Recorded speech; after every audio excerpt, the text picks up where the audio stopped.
যে দেশে মানুষের জীবনের নিরাপত্তা নেই সেখানে কি কোটি কোটি টাকার খেলার আয়োজন সাজে? আগামী 7 ফেব্রুয়ারি থেকে ভারতের শুরু হওয়ার কথা টি-20 বিশ্বকাপ 2026-এর আসর, কিন্তু তার আগেই ভারত জুড়ে নিপা ভাইরাসের তাণ্ডব। একদিকে ভাইরাস নিয়ে আতঙ্ক, অন্যদিকে আইসিসির একঘরামি, সব মিলে এক চরম বিশৃঙ্খল পরিস্থিতি। বাংলাদেশ নিরাপত্তা নিয়ে প্রশ্ন তোলায় তাদেরকে বিশ্বকাপ থেকে বাদ দেওয়া হলো, কিন্তু এখন স্বয়ং ভারতের মাটিতে যখন মৃত্যুযোগী বাড়ছে তখন আইসিসি চুপ কেন? ভারত কি পারবে খেলোয়াড়দের জীবনের সুরক্ষা দিতে, নাকি বড় কোনো ট্র্যাজেডির দিকে এগোচ্ছে ক্রিকেট বিশ্ব?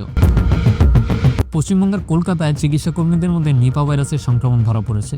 খোদ ডাক্তাররাই যখন আক্রান্ত, তখন সাধারণ মানুষের অবস্থা কি হতে পারে তা সহজে অনুমান করা যায়। প্রায় 200 জনকে কোয়ারেন্টাইনে রাখা হয়েছে, অথচ ভারতের স্বাস্থ্য মন্ত্রণালয় বিষয়টিকে নিয়ন্ত্রণে আছে বলে হালকা করার চেষ্টা করছে। থাইল্যান্ড, নেপাল এবং তাইওয়ানের মতো দেশগুলো ভারত থেকে আসা যাত্রীর জন্য স্ক্রিনিং চালু করছে। যদি পরিস্থিতি এতটাই স্বাভাবিক হয়, তবে এই দেশগুলো কেন ভারতকে নিয়ে এতটা আতঙ্কিত? ভারতের অভ্যন্তরীণ স্ক্রিনিং ব্যবস্থা কি যথেষ্ট শক্তিশালী নয়? প্রশ্ন উঠেছে, ভারতের জনবহুল স্টেডিয়ামগুলোতে এই ভাইরাস ছড়ালে তার দায় আসলে কে নেবে? এই সংকটের মধ্যে সবচেয়ে বড় সমালোচনা হচ্ছে আইসিসির ভূমিকা নিয়ে।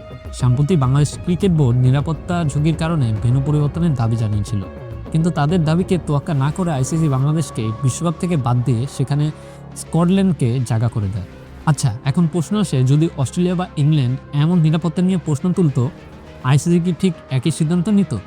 এখন যখন ভারতের মাটিতে 73% মৃত্যু হারে নিপা ভাইরাস ছড়িয়ে পড়ছে, তখন আইসিসি কেন ভেন্যু পরিবর্তন নিয়ে বিকল্প ভাবছে না? পাকিস্তানের মতো দেশগুলো এখন নিরাপত্তাহীনতায় ভুগছে। খেলার চেয়ে কি আইসিসির কাছে ভারতের বাজার বেশি গুরুত্বপূর্ণ?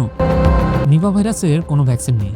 ভারতের বর্তমান পরিস্থিতিতে শত শত পর্যটক এবং ক্রীড়াবিদ যখন এক শহর থেকে অন্য শহরে ঘুরবেন, তখন এই ভাইরাস মহামারী রূপ নিতে কতক্ষণ? যদি একজন খেলোয়াড় আতঙ্ক হন, তবে কি গোটা টুর্নামেন্ট পঙ্গু হবে না? বিশেষজ্ঞরা বলছেন, বিসিসি এবং আইসিসি স্রেফ অর্থের লোভে পড়ে মানুষের জীবনকে ঝুঁকির মুখে ফেলছে। স্টেডিয়াম ভর্তির দর্শক কি এই মরণঘাতী ভাইরাসের বাহক হয়ে ফিরবেন? ক্রিকেট অবশ্যই আবেগের খেলা, কিন্তু মানুষের জীবন সবকিছুর ঊর্ধ্বে, আর আইসিসির উচিত এখনই বিকল্প ব্যবস্থা করা।